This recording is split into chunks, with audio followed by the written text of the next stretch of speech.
Metafiziğin büyük soruları: zaman, nedensellik, varlık ve hiçlik. Zaman var mıdır? Yoksa sadece zihnimizin bir ölçümü müdür? Her şeyin bir nedeni olmalı mı? Hiçlik gerçekten mümkün mü? Bu sorular sadece felsefenin değil, varoluşumuzun da temeli. Ve şimdi bu sorulara doğru bir yolculuğa çıkıyoruz. Zaman, en çok hissettiğimiz ama asla göremediğimiz şey. Zaman akar deriz. Ama akan nedir? Geçmiş geçmiştir. Gelecek henüz gelmemiştir. Ama şimdi dediğimiz an bir saniye sonra artık geçmiş olur. O halde biz neyin içinde yaşıyoruz? Geçmiş mi, şimdi mi, gelecek mi? Felsefeciler yüzyıllardır bunu tartışıyor.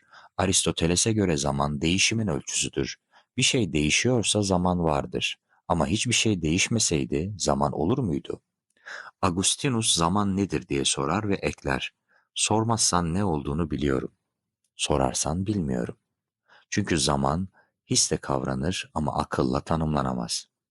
Kant'a göre zaman ve mekan zihnimizin kategorileridir. Yani zaman dış dünyada var olan bir şey değildir. Bizim algımızın içine yerleştirilmiş bir düzenleyici sistemdir. Zamanı deneyimleriz ama onu dış dünyada göremeyiz. Ve modern fizikte işler daha da karışır. Einstein'ın görelilik kuramı der ki, zaman sabit değildir. Hareket hızına ve yer çekimine göre bükülür. Zaman mekanla birleşir.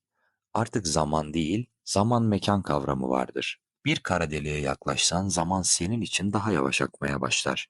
Yani senin bir dakikan dünyadaki biri için belki de bir gün edebilir. Peki bu ne anlama gelir? Zaman mutlak değildir. Zaman izafidir ve belki de sadece bir illüzyondur. Şimdi başka bir soruya geçelim. Nedensellik. Her şeyin bir nedeni olmalı mı? Bir olay neden gerçekleşir? Kulağım bir ses duyar çünkü biri konuşmuştur. Ama bu zincirin ucu nereye kadar gider? İlk neden nedir? Evren nasıl başladı? Bir şeyin olması için bir neden gerekiyorsa ilk nedeni kim başlattı?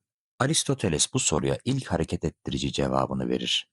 Hiçbir şey yokken ilk hareketi veren, hareketsiz bir hareket ettiricidir. Bu, Tanrı kavramına kapı aralar. Ancak David Hume bu fikri sarsar. Hume'a göre nedensellik gözlemlenemez. Biz sadece bir şeyin ardından başka bir şeyin geldiğini görürüz. Ama bu ikisi arasında zorunlu bir bağ olduğunu ispat edemeyiz. Yani neden sonuç zihnimizin bir alışkanlığı olabilir. Şimdi daha karanlık bir bölgeye geçiyoruz. Hiçlik. Varlık vardır. Peki hiçlik? Hiçliğin tanımı bile başlı başına bir çelişkidir. Çünkü hiçlik hakkında konuşmaya başladığında artık o şey hiç olmaktan çıkar. Heidegger şöyle der: hiçlik hakkında sorular sormak varlığın anlamını sorgulamaya açılan yoldur. Hiçlik sadece yokluk değildir.